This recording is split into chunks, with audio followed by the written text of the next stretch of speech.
Hi, I'm Rabbi Will Berkovitz, CEO of Jewish Family Service. I received a call the other day from a number I didn't recognize. It was the state-appointed legal guardian for the elderly neighbor who I had written about last summer.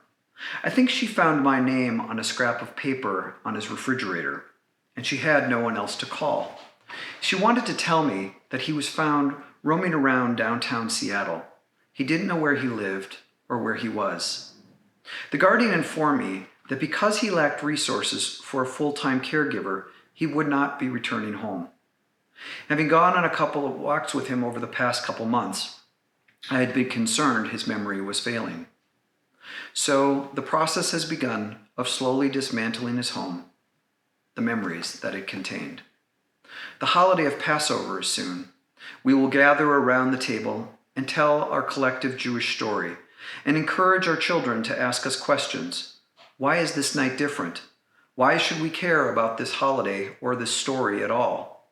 What happens if no one remembers our story? If there is no one to call? I've often reflected on the strange gravitational pull a person holds just by existing. All the collective remnants of a life lived gradually scatter and dissolve when they cease to be. Who gets the wedding ring, the engraved money clip, given as an anniversary gift? Which clothes get donated? And do the fading letters get saved or recycled?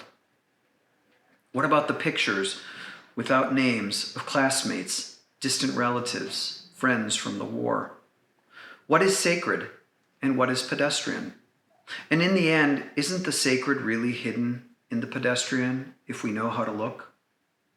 How do we preserve memory from the erosion of time for a person or a people?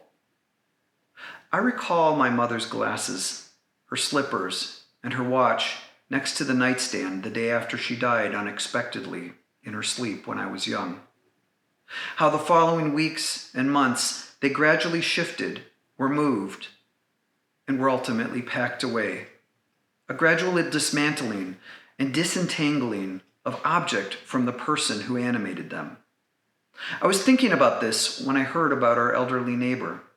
What will happen to his memories and the stories that shaped his life? If a person has no one to tell their stories, what remains after the final box has been discarded? I don't know much about our neighbor's past beyond the few things he shared in our chance encounters. But his story is like so many of those we work with at JFS, and so many in our community, people with no family to watch over them in their later years. A couple of weeks ago, I received a similar message in the form of an obituary about an extraordinary man who died in a local memory care facility. Unlike our neighbor, I got to know Gabe over the years on our walks in the local wilderness. He was a climber, a gifted violinist, and a dedicated physician, committed to helping vulnerable kids. A private man, I was grateful to hold his story, how he pioneered some of the trails any Seattle hiker knows, how he continued to volunteer as a pediatrician because the need was so great. Even in his later years, before faltering health kept him homebound, he would go out alone and work on clearing some distant trail for a future hiker to discover. He didn't have any family, so I lost track of him when his phone was disconnected.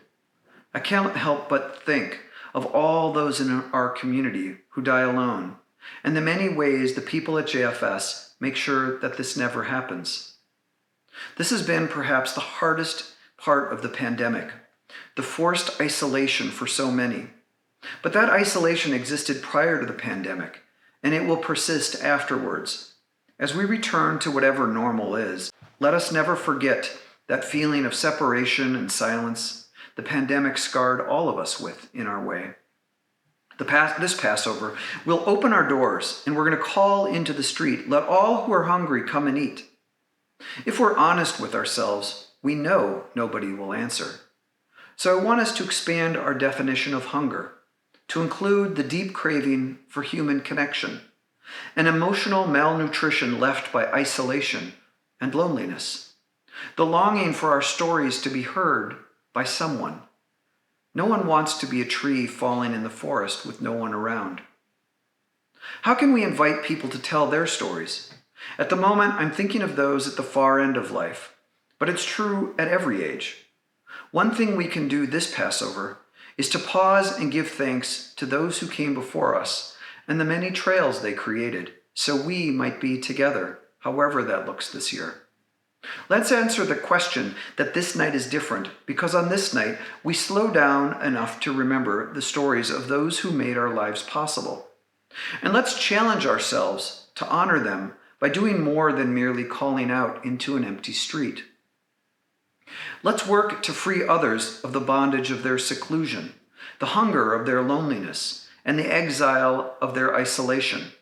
Let us remember those who may not have friends or family to join with this Passover, but let's do more than merely remember them. Let's hear in their absence a silent command, a call to not just open our doors, but to knock on theirs. Because of some luck, I was able to speak with my neighbor today. I found him in a geriatric psych unit. I don't know that he remembered me, but we did have a nice conversation. He asked me to call again. I said I would. Have a meaningful Passover, and thank you.